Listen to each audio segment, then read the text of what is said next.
Olá pessoal, aqui quem vos fala é o professor Pitágoras Aires, professor de História do Brasil. O tema da nossa aula de hoje será a corte no Brasil. O que aconteceu para levar a corte portuguesa a se instalar no Rio de Janeiro no ano de 1808? É claro, para compreendermos esse evento importante da nossa história, temos que olhar para o cenário europeu ali no início do século XIX.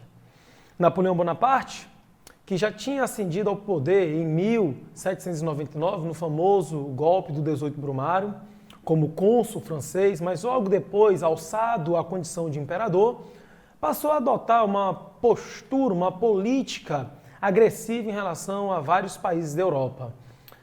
A ideia de Napoleão era transformar seu país, a França, na nação hegemônica na Europa.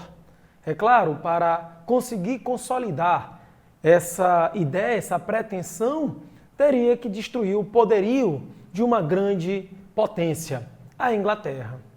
Napoleão Bonaparte, que ousou invadir a Inglaterra, ele havia enviado uma esquadra para atacar a Inglaterra, mas essa esquadra acabou sendo derrotada numa batalha histórica conhecida como Batalha de Trafalgar.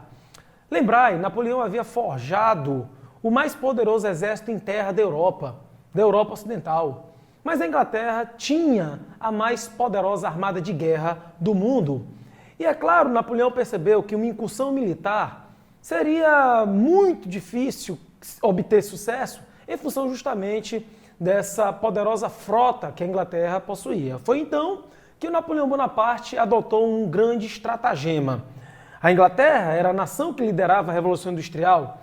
Então, Napoleão resolveu privar a Inglaterra daquele que era o maior mercado consumidor inglês, a Europa continental. Então, Napoleão decretou o famoso bloqueio continental. Um bloqueio que, na verdade, consistia no embargo econômico, cuja a ideia principal era asfixiar a economia britânica para, no momento vindouro, quem sabe, uma incursão militar ter sucesso. A verdade é que a proibição era para todas as nações da Europa. Ninguém poderia comercializar comprando e nem vendendo dos ingleses, para os ingleses. E aí o que acontece? Portugal, cujo príncipe era Dom João, no primeiro momento, certo, tentou fazer ali um jogo duplo, mas é claro, Portugal tinha uma relação histórica com a Inglaterra. E aí, como Dom João protelava uma decisão, Napoleão acabou determinando a invasão sobre esse pequeno reino. Quando as tropas invadem Portugal, o Dom João acaba determinando a transferência de toda a corte. O que seria a corte, professor? A corte é a estrutura burocrática. Seria transferido para o Brasil repartições, secretarias, ou seja, todo o corpo burocrático da administração do Império Português sediado em Lisboa, agora passará a ser sediada no Rio de Janeiro. É claro que essa ideia de transferência não era uma ideia nova. Em alguns momentos da história portuguesa já tinha sido levantado, cogitada essa ideia, Mas naquele momento essa ideia se materializa. Dom João, sabendo que as fronteiras de seu país tinham sido violadas, determinam essa transferência da corte para o Brasil, Eles saem em novembro de 1807 e chegam aqui em janeiro de 1808. O Dom João se instala primeiro ali, passa algumas semanas em Salvador, antes de ir para o Rio de forma definitiva. E aí o que acontece? A gente destaca esse governo joanino no Brasil. O Rio de Janeiro passava a ser agora a sede do Império Português. Acontece o que alguns historiadores chamam de a inversão brasileira. Agora, a sede de todo o Império Português é o Rio de Janeiro. E é claro que foram muitas as realizações de Dom João. A gente vai destacar aqui, nessa aula, as principais. A abertura dos portos brasileiros às nações amigas. Então, veja só, com a assinatura da abertura dos portos às nações amigas, a gente vai ter o fim do monopólio comercial que Portugal tinha sobre o Brasil. O Brasil era sujeito a inúmeras normas que fazia com que o Brasil fosse né, uma área exclusiva da metrópole. A gente só poderia comercializar com os metropolitanos. A partir de agora não, com a abertura dos portos, o Brasil poderia negociar com qualquer nação. Isso representa o fim do Pacto Colonial. Foi um grande passo no processo de nossa emancipação. Outras medidas: revogou o alvará de 1785, foi um alvará expedido pela mãe de Dom João, a Dona Maria, tá, que proibia as manufaturas na colônia. Agora Dom João estabelece, tá, a permissão para a instalação de manufaturas e, quem sabe, maquinofaturas, mas a gente sabe que as maquinofaturas, as indústrias, não serão instaladas naquele momento. Por que razão? Porque com essa abertura dos portos e com a assinatura com a Inglaterra dos tratados de 1810, os tratados da Aliança e Amizade do Comércio e Navegação, que davam privilégios aos ingleses, principalmente no que toca às tarifas alfandegárias, os ingleses passaram a inundar nosso mercado com seus produtos. Então era praticamente impossível ver surgir uma indústria no Brasil com aquela facilidade de entrada das mercadorias industrializadas da Inglaterra no nosso mercado. E isso acabou retardando, esse favorecimento aos ingleses acabou retardando o nosso processo inicial de industrialização. Tá bom? Outra medida que ele adotou foi a anexação da Guiana Francesa e também da Cisplatina. Tá? Passando adiante, a gente pode também, né, ressaltar uma medida extremamente importante, que foi a transformação do Brasil em reino.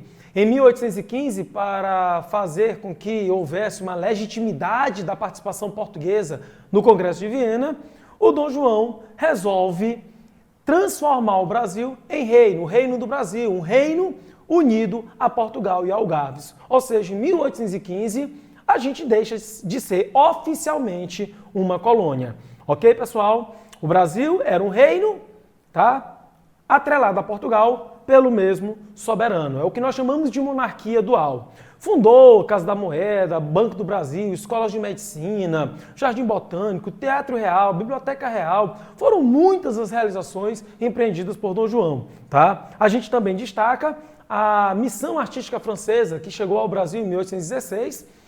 O Dom João querendo dar um ar, um verniz de civilidade ao Rio de Janeiro, trouxe pintores, arquitetos, escultores, e a gente destaca o grande pintor Jean-Baptiste Debré, que fez inúmeras aquarelas, que hoje está presente em quase todos os livros de história do Brasil. É claro que nem tudo foram flores, nem tudo foram flores. A gente vai ter também elevados impostos, nós vamos ter uma série de problemas lá no Rio de Janeiro, como por exemplo, houve um processo inflacionário assim que eles chegam, né? A gente vai ter muitas pessoas perdendo suas residências, né? Foram confiscadas por Dom João para que essas casas servissem para abrigar alguma família egressa de Portugal, tá? Agora veja, se a gente vai ter um aumento dos impostos para manter essa corte, é claro que esse impacto se torna maior em áreas cuja economia está em crise. E aí o nosso olhar volta para Pernambuco. Pernambuco, que no século XVI e XVII fora a região mais rica do Brasil, no início do século XIX passava por graves problemas. O açúcar estava em decadência em função da concorrência do açúcar produzido nas Antilhas. O algodão, outro produto importante da economia pernambucana, estava também em decadência em função da concorrência do algodão norte-americano. E nessa situação, para piorar, em 1816, uma forte estiagem, né, torna pior uma situação econômica que já era ruim em Pernambuco. E nesse contexto você tem o quê? O aumento de tributos, o aumento de impostos. Isso acabou deflagrando um movimento de caráter separatista, conhecido como Revolução Pernambucana de 1817. Um movimento separatista, um movimento de ideário republicano. Tá? Inclusive, Pernambuco foi o epicentro dessa revolta separatista, mas acabou também se espalhando o movimento para outras províncias. Inclusive, essa bandeira, que foi a bandeira dos revolucionários em 1817, tá? Acabou sendo a referência para o estandarte que hoje é do estado de Pernambuco. Ok? Acontece, meus jovens, que a Revolução Pernambucana não foi, certo, o maior dos problemas que o Dom João teve que enfrentar. Eu considero que o maior problema que ele teve que enfrentar foi uma outra revolução, não ocorrida aqui, mas ocorrida em Portugal. Em 1820 acontece em Portugal o movimento revolucionário de caráter liberal, conhecido nos nossos compêndios de história como Revolução Liberal do Porto. Lá em Portugal é chamado de vintismo. Os portugueses sofreram, com a invasão francesa. Os portugueses perderam o controle sobre o comércio no Brasil com a abertura dos portos. O Napoleão fora derrotado e Dom João poderia ter retornado ao reino, mas não, o Dom João preferiu ficar no Brasil. E é claro, colocou para governar Portugal em seu nome um general inglês. Isso acabava gerando uma reserva muito grande de insatisfação no peito do português. E uma onda revolucionária atinge alguns países da Europa em 1820, Espanha, Grécia, e Portugal era um terreno fértil para o movimento revolucionário. Os portugueses se levantam em rebeldia com o objetivo de destruir o absolutismo em Portugal. Tá? Uma das exigências que os portugueses vão fazer é o retorno de Dom João a Portugal, a saída de Dom João do Brasil. Ele acaba retornando a Portugal no ano de 1821. Tá? Agora, uma coisa que nada era de liberal. O movimento foi liberal para os portugueses, fim do absolutismo, estabelecimento de uma monarquia constitucional, mas para o Brasil o movimento teve um caráter conservador. Por quê? Porque os portugueses, principalmente os deputados reunidos no parlamento, que nós vamos chamar de Cortes de Lisboa, queriam retirar a autonomia do Brasil, adquirida com a presença de Dom João. Então a ideia principal que a gente destaca é que esse parlamento, as Cortes de Lisboa, visava justamente o quê? Visava recolonizar o Brasil. Aqui no Brasil, formou-se então dois grupos. O Partido Brasileiro, que era contra essa recolonização, e o Partido Português, favorável à causa recolonizadora. Tá? É nesse contexto que vem de Portugal ordens para o príncipe Pedro. Quando Dom João partiu do Brasil para Portugal, deixou seu filho, o príncipe Pedro, como regente do Reino do Brasil. Mas só que chegam ordens do parlamento português, das Cortes de Lisboa, para que Pedro retornasse à Europa.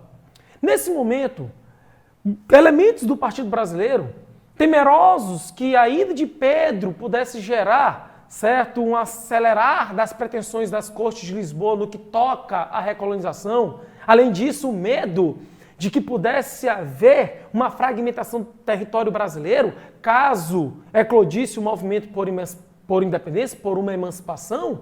Então Pedro acabou, recebendo uma petição organizada pelo Partido Brasileiro, a petição do Fico, que tinha 8.000 assinaturas aproximadamente, e Pedro, depois de hesitar, acaba se decidindo. Não iria obedecer ao parlamento português, resolve ficar no Brasil.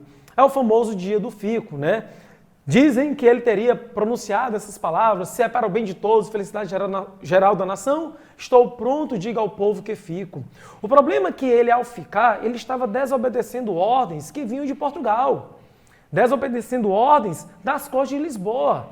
É claro que o parlamento não reage bem, tá? Vêm novas ordens do parlamento, ratificando que ele deveria retornar e dizendo que seus poderes seriam circunscritos ao Rio de Janeiro. Cada província teriam juntas governativas que estavam obedientes direto a Lisboa.